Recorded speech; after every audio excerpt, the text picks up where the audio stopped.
Tell me if this is accurate. You're playing Overwatch, you're having a good time, you're on Soldier, but then you decide to, oh, this character isn't working, so you swap to Genji. You manage to win a team fight with your blade. Everything is going great, but then...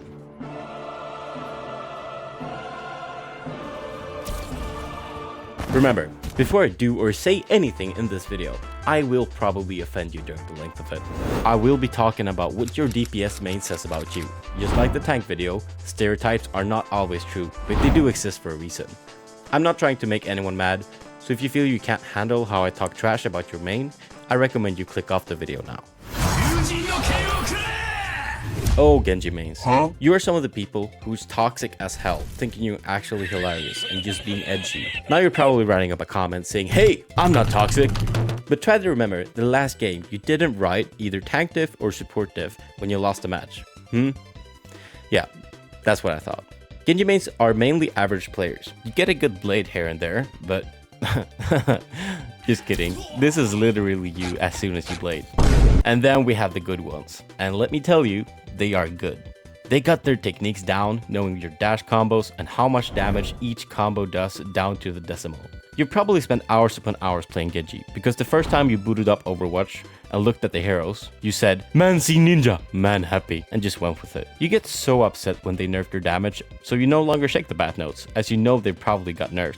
Instead, you boot up the game and jump in the match as soon as you can to be able to complain about low damage, as you always have an excuse for playing like shit. You actually do need healing, but unfortunately, not in Overwatch. You need to get kicked by Symmetra to a meditative journey at a monk shrine for a couple of years just to get rid of all that dirty R34 Overwatch comics you've read and hatred you built up playing Overwatch and having Annas neglect you. If you have a Mercy on your team and they do not actually pocket you, you treat the Mercy as if she was cheating on you in real life and start acting up. But even worse is when you have an Ana who chooses to not nano boost you and instead nano boost the tank. You can single-handedly throw the game out of spite of not getting your cool play for your montage.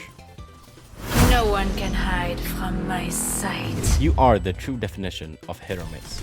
I believe that people that main Widow probably do it for her absolute badonkadonk of a behind. As soon as there's no enemies, you find a corner and do an emote just to zoom in on that ass screaming open sesame and just praying someone will answer your prayer. As a Widow enjoyer, I know there are days where you can pop the absolute off and tap heads left and right, but then there are days when you whiff the 10th shot on a Symmetra standing still in the open and people start treating you like you're worth as much as the stone stuck under your shoes. You would probably say to the team, no, this is my plan. Make them think I suck and then I turn on. But you know that that's just copium talking. As a Widow main, you probably never start talking in voice chat. You know as soon as you say a word, people are going to flame the absolute shit of you for not hitting the shots, causing them to die. So you stay quiet inside your little spiraling badonkadonk bubble, although as soon as you get a certain amount of picks in a row, you build up a confidence to start talking, but then realize why you've stayed quiet. You're probably saying to your team, don't worry, I'll swap if I don't get picks in the first 30 seconds. 3 minutes later, you're still standing on top of King's Row attack spawn, not hitting a single enemy. This ends now. Now, if you main Sojourn, you probably fell in love with her when she was at her prime. Remember those good old days when you could one-shot enemies with a full charge? Yeah, I do too. Now, even though the fact that, Sojourn is not as strong as she used to be, she is still one of those heroes who I personally think are just so much fun picking up and playing as a Sojourn enjoyer. But now if you main Sojourn, you probably have nightly dreams of her dominating you with those big-ass thunder thighs and shoving that pulse rifle up your... Let's just hope that after all they've removed from Sojourn, they don't remove her thighs as well. Most Sojourn enjoyers, not mains, are people who main Soldier and pick her as soon as Soldier is taken. For your personality, you're most likely dominant and don't like when other people tell you what to do or when to do it. Overall, as a Sojourn main, I would say you're good at the game, you know where to position and can maneuver your spells to the teeth. It's Hanzo. If you main Cassidy, yes, his name is Cassidy. I know a bunch of you Overwatch 1 players love calling him McCree, but there's a reason they changed his name, and you'll just have to accept that someday. There are not a lot of Cassidy mains these days. Cassidy mains are one of the originals. If you main him, I can almost bet that you will not swap hero, even if you need to. Because you say to your team, I'm still hitting my shots, you guys are trash, after shooting at Roadhog's toes for 5 minutes straight. Cassidy mains are the people who take all their strength and convincing, trying to make the support swap to Mercy because you will carry the game if you get a pocket. If you don't get your way, you will cry like a baby and double down that sole reason is why you lost the game because you didn't have a pocket. If you actually manage to convince your supports to go Mercy, you will all of a sudden not hit a single shot. You probably always had a vendetta against Reaper players. That vendetta has now turned, and now you can disable the Wraith form with your grenade. Taking down a Pharah Mercy combo alone is one of Cassidy's nightmares, and it's probably one of the reasons you tilt most of the games you play. I would say there are two types of Echo mains. Number one is the little kitten bots, and number two is the ultimate Megatron Galactus Anal Destroyer.exe. The little kitten bots are the Echoes who will start maining Echo because you think she looks cool. You don't know how to use your flying mechanics, so you end up on the wrong side of the roofs all the time without doing any damage to the enemy team. Suddenly, you land next to a Reinhardt and they instantly kill you. At this point, you will probably demand your team to switch to a Mercy to help keep you alive. But we all know there's no point in two people dying all the time. When you actually do fight the enemies, you're probably standing on the ground spamming your spells. These are 9 out of 10 times the echoes I get in my games. Now, the ultimate Megatron Galactus Anal Destroyer.exe mains are something else. If you're playing against this type of echo main and forgot to look at the sky for a split second, they will come in and fondle your balls and instantly kill you without you even realizing she was there. You've spent time on every single hero just so you can learn to diff anyone who looks at you funny. You are a dom when it comes to humans and wouldn't let anyone else decide things for you. But secretly, you deal with robots doing whatever they want to you for hours. If you main Torbjörn, you're probably one of the most chill and laid-back people of Overwatch. But you also don't really use your entire brain when you're playing. You think you're doing enough because your turret is doing a lot of damage for you, and you're getting a lot of kills with it. When you're actually playing, I can bet you're shooting your left click at a show, and just letting Jesus take the wheel and hope to get headshots. But then there are of course also the real Torbjörn mains. And you probably know which ones I'm talking about. I'm talking about the Torbjörn mains who knows 31 different turret spots for every map and run after all Mercies and Anas you can see with your hammer having lava flying out of your ass. Now after you get those hammer kills on the Mercy and the Anas, you write some of the most obscene things in all chat. These things might make the Overwatch devs want to quit their jobs on the spot and go to therapy. Although getting a kill with a hammer is one of the most thrilling things in Overwatch. For Torbjörn mains, I really hope you don't watch any Rule 34s of him. I've never seen any of these, but neither do I want to. I didn't even do any research for it. So here's just me hoping you all stay clear of that. If you main Sombra, I assume you feel really misunderstood. Sombra is probably the DPS who gets flamed the most and asks to help the team, when you know you've been hacking all the enemy health packs and spawn killing the Mercy for the 10th time. Yet you probably stay quiet as you know that you're actually helping the team without them even knowing. I would however say this is mainly the case if you're under diamond rank. As much as you love hacking the balls out of people in teamfights, you can't resist the urge to spawn camp the squishy heroes. Having the entire enemy team help a single player out when you're spawn camping them is the stuff your dreams are made of. With the recent rework of Sombra, she's got a lot of new mains. You new mains are probably playing her as she's supposed to be played. As oldies in Overwatch, we still miss our teleporter sitting at a health pack for 2 minutes, just waiting for the right opportunity to strike. You must have some obscene thirst in spawn killing Mercies and Widowmakers. You love seeing their rage in all chat being like, "Really Sombra again?" and giggling for yourself. Either way, if you play Sombra and you're below plat, please switch main. Please. Do something! If you main Ashe, not the Pokemon trainer, the hero, you're probably pretty good at Cassidy and Widowmaker and decided you wanted more in your kit. With more in your kit, I mean you wanted a tall metal man being there for you in any time of need and be completely in your demand. Any type of demand. If you main Ashe, you probably already know that there's only one skin you can use to get the most out of Ashe. It's the one where you see how goddamn freaking sexy Bob is. You call yourself a go-getter and think you can accomplish anything as long as you have yourself but everyone listens to you. Yet, much like other DPS heroes, you're one of the biggest crybabies as soon as Mercy won't give you the blue sucky suck. As soon as you don't have the beam on you for even 5 seconds, you can start screaming at your Mercy, complaining how the Mercy is throwing the game, getting them to start healing your tank, or even have the nightmare come true of them switching to a Moira. Either you absolutely carry the shit out of your game, hitting only headshots throughout the entire game, or you can't hit if your life had depended on it and throw for your team. And as soon as someone flames you for not getting a kill, the instant response is, "Sorry, I was out of ammo."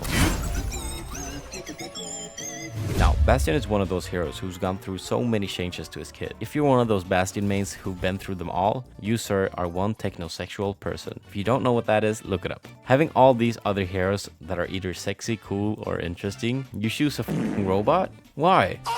People probably say that you have no skill. They say all you do is spray and pray. Although I will give you that Bastions who actually know about positioning and cover usage are not only spray and pray. You are more think, spray and pray.